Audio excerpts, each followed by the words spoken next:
क्या भारत ऑपरेशन सिंदूर 2.0 की तरफ आगे बढ़ रहा है? बीएसएफ ने मुंह तोड़ जवाब दिया और इस जम्मू के इलाके में 118 पाकिस्तानियों पोस्ट को हमने बर्बाद किया। ठीक उसी दिन देश के आर्मी चीफ ने कहा कि एक मौका मिलेगा तो इतिहास बदल देंगे, भूगोल बदल देंगे। इस बार भारत देश पूरी तैयारी के साथ है और इस बार वो संयम नहीं रखेगा जो सिंदूर 1.0 में हमने संयम रखा।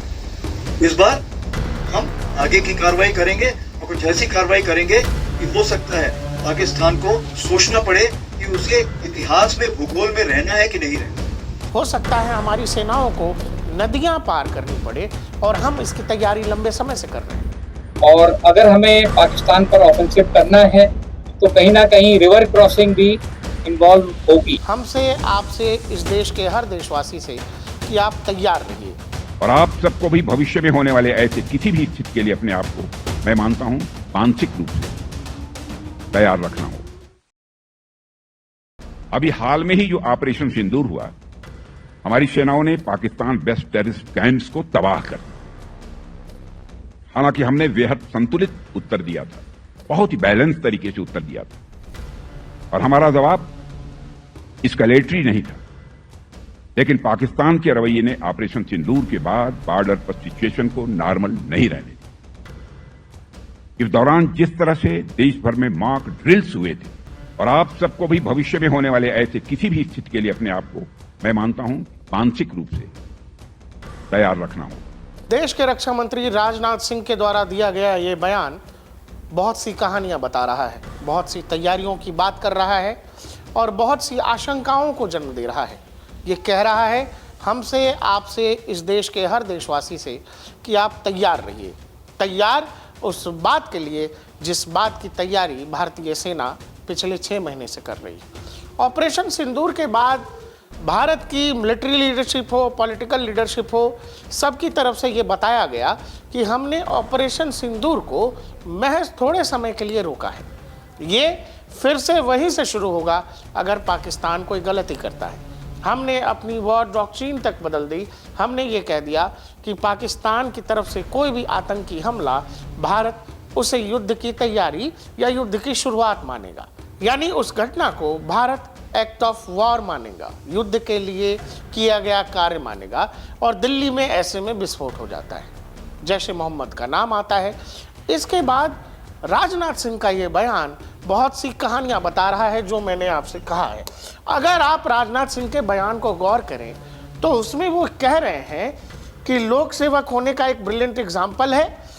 आप सबको भी भविष्य में होने वाली ऐसी किसी भी स्थिति के लिए अपने आप को मानसिक रूप से तैयार रखना है।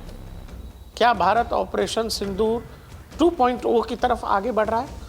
जिस दिन राजनाथ सिंह ये कह रहे हैं कि भाई आपको मानसिक तौर पर तैयार रहना है, उसी दिन बीएसएफ ये जानकारी दे रही है। बीएसएफ ने मुंह तोड़ जवाब दिया और इस जम्मू के इलाके में 118 पाकिस्तानियों पोस्ट को हमने बर्बाद किया, उनके सर्वेलेंस इक्विपमेंट को भारी नुकसान पहुंचाया। इसी दिन बीएसएफ की तरफ से जानकारी दी जाती है कि पाकिस्तान एलओसी के इलाके में 72 कैंप्स तैयार कर रहा है टेररिस्ट के, और ये दुनिया भर के अखबारों में छपता है। एक तरफ राजनाथ सिंह का बयान, दूसरी तरफ तुरंत बीएसएफ की तरफ से दिया गया बयान। ये कोई संयोग नहीं है, इससे पहले भी इसी तरह का संयोग हमने राजनाथ सिंह के बयान, जो उन्होंने सर क्रीक को लेकर दिया था। अगर सर क्रीक इलाके में पाकिस्तान की ओर से कोई भी हिमाकत की गई तो उसे ऐसा करारा जवाब मिलेगा कि इतिहास और भूगोल दोनों बदल जाएंगे मेरे साथियों। और 1965 की जंग में भारत की सेना ने लाहौर तक पहुंचने का सामर्थ्य भी दिखाया। ठीक उसी दिन देश के आर्मी चीफ ने कहा कि एक मौका मिलेगा तो इतिहास बदल देंगे, भूगोल बदल देंगे। इस बार भारत देश पूरी तैयारी के साथ है और इस बार वो संयम नहीं रखेगा जो सिंदूर 1.0 में हमने संयम रखा। इस बार हम आगे की कार्रवाई करेंगे और कुछ ऐसी कार्रवाई करेंगे कि हो सकता है पाकिस्तान को सोचना पड़े कि उसके इतिहास में, भूगोल में रहना है कि नहीं रहना। दर्शकों, जैसे व्यक्ति का व्यवहार होता है, हमारा आपका आचरण होता है, वैसे ही राष्ट्रों का भी चरित्र होता है। हर राष्ट्र का अपना डीएनए होता है। वैसे ही अगर भारत पाकिस्तान का देखें, पाकिस्तान गाहे बगाहे ये बात करता है कि हम न्यूक्लियर हमला कर देंगे, न्यूक्लियर अटैक कर देंगे, बम मार देंगे। हमारा व्यवहार ऐसा नहीं है, हम इस तरह के देश नहीं हैं। लेकिन पिछले 6 महीने में जो हमारी आर्मी लीडरशिप हो या पॉलिटिकल लीडरशिप हो, उसके बयान में एक सिंक्रोनाइजेशन दिख रहा है, एक सिंक दिख रहा है। वो ऐसा लग रहा है कि जो बार बार कहा जा रहा है नक्शा बदल देंगे, भूगोल बदल देंगे, ये कोई अनायास नहीं है। इवन अभी हाल फिलहाल सिंध को लेकर जो कुछ राजनाथ सिंह ने कहा वो काफी चौंकाने वाला था। आज सिंध की भूमि, मेरे बहनों भाइयों, यह भारत का हिस्सा भले ही न हो, लेकिन सभ्यतागत रूप से सिंध हमेशा भारत का हिस्सा रहेगा। और जहां तक जमीन की बात है तो बॉर्डर्स तो बदल सकते हैं, क्या पता कल को सिंध भारत में फिर से वापस आए। जब राजनाथ सिंह ने सिंध पर बयान दिया, उसी दिन हमारे वेस्टर्न कमांड की तरफ से एक बयान दिया गया जिसमें यह कहा गया कि हो सकता है कि आने वाले समय में हमें एम्फीबियस ग्रुप्स की जरूरत पड़े, हो सकता है हमारी सेनाओं को नदियां पार करनी पड़े, और हम इसकी तैयारी लंबे समय से कर रहे हैं।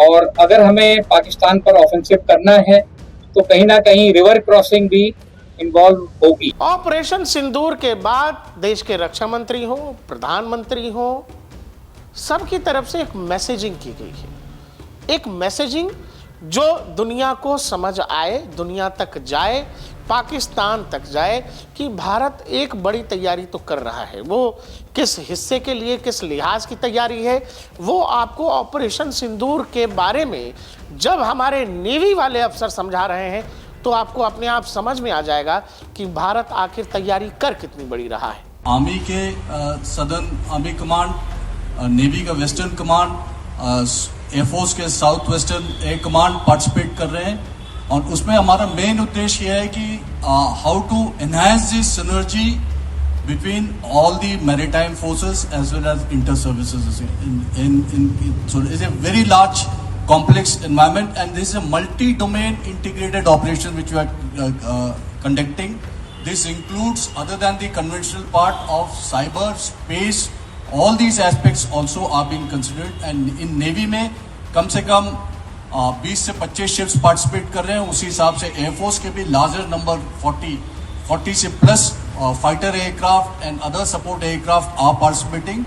दरअसल नेवी वाले इन भाई साहब का बयान तब आया जब भारत उस हिस्से में युद्धाभ्यास कर रहा है, गुजरात से लेकर राजस्थान तक तीनों सेनाओं का सम्मिलित युद्धाभ्यास जो लंबे समय से नहीं हुआ, और उसी दौरान सर क्रीक को लेकर बयान रक्षा मंत्री का, ये वो हिस्सा है जो पूरा का पूरा गुजरात ले लीजिए, गुजरात का कक्ष ले लीजिए और राजस्थान तक ले लीजिए, ये पूरा इलाका पाकिस्तान से जुड़ा हुआ है। दूसरा, इसी इलाके में सर क्रीक भी है, सर क्रीक का हिस्सा जो कुछ हमारे हिस्से में आता है और कुछ हिस्सा पाकिस्तान में आता है। सर क्रीक को लेकर दोनों ही देशों के अपने अपने दावे हैं, लेकिन सर क्रीक को लेकर जो विवाद शुरू हुआ वो कहानी आगे बढ़ती चली गई।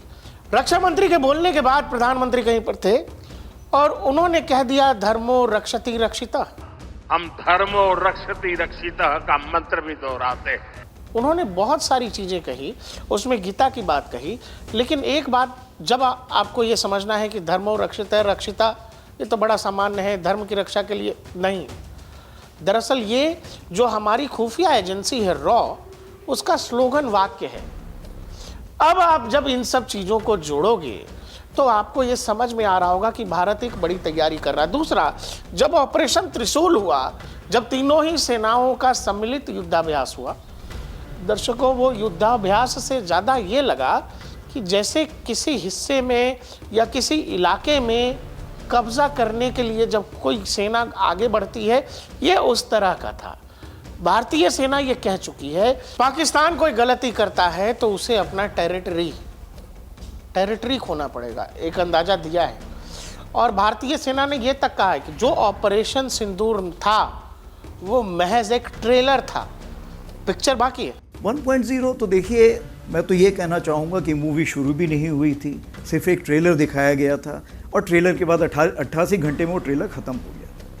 तो आगे आने वाले हालात कैसे होंगे, ये इसके बारे में हम पूरी तैयारी करके बैठे हुए हैं। आप वो चाहे एलओसी देखिए या फिर वो इलाका जो चिकन नेक का इलाका कहा जाता है, इस पूरे इलाके में इतने बड़े, यहाँ का जो पूरा हिस्सा आपको एलओसी का दिखाई देता है जो भारत पाकिस्तान को अलग करता है। दूसरा, अगर आप जो बांग्लादेश की सीमा देखेंगे, जो चिकन नेक का इलाका है जिसको सिलीगुड़ी कॉरिडोर कहते हैं, उस पूरे इलाके में भारत की जो तैयारी है वो गजब की है, वो मैसेजिंग है, वो कुछ ना कुछ बतलाती है। हॉलीवुड की एक वेब सीरीज है जिसका नाम है गेम ऑफ थ्रोन्स। उसमें बार बार एक डायलॉग कहा जाता है, winter is coming, winter is coming. हम लोग नवंबर के महीने में हैं दर्शकों, विंटर इज कमिंग। और जिस समय ये हो रहा है, इस तमाम तरह की कहानियां एक भूमिका बनाई जा रही है, तब पुतिन भारत आ रहे हैं। आपको ये बता दें, पुतिन जब आखिरी बार भारत आए थे 2021 में, 2022 फरवरी से रूस यूक्रेन का युद्ध शुरू हो गया था। पुतिन फिर भारत आ रहे हैं, साथ में ला रहे हैं S-400। भारत 5 और S-400 की यूनिट्स खरीद सकता है। इसके अलावा रूस से 5वीं पीढ़ी के लड़ाकू विमान Su-57 की कुछ स्क्वाड्रन्स, यानी कि भारतीय वायुसेना को जो 114 फाइटर जेट चाहिए, उसके तहत हो सकता है कि भारत रूस के साथ 2-3 स्क्वाड्रन्स Su-57 की कर ले। जिस समय भारत की तीनों सेनाएं इस इलाके में यानी पाकिस्तान सीमा पर ऑपरेशन त्रिशूल चला रही थी, उसी समय भारतीय सेना जानते हैं चिकन नेक पे क्या कर रही थी। चिकन नेक यानी सिलीगुड़ी कॉरिडोर पर 3 नए मिलिट्री बेसिस बनाए गए हैं। इसके अलावा इन मिलिट्री बेसिस पर फॉरवर्ड इलाकों में जो एयर बेसिस हैं, वहां पर राफेल एयर डिफेंस की कौन सी यूनिट, S-400 यानी सुदर्शन चक्र, इसके अलावा पाकिस्तान की बखिया उधेड़ देने वाला ब्रह्मोस, ये 3 डिसाइसिव हथियार तैनात कर दिए इस इलाके में। यानी भारत अपनी सीमाओं की चाक चौबंद कर रहा है चारों ही तरफ से। और देश के रक्षा मंत्री ये कह रहे हैं, मानसिक रूप से तैयार रहिए, ऑपरेशन सिंदूर जैसा फिर से कुछ हो सकता है। और आप सबको भी भविष्य में होने वाले ऐसे किसी भी स्थिति के लिए अपने आप को, मैं मानता हूं, मानसिक रूप से तैयार रखना होगा।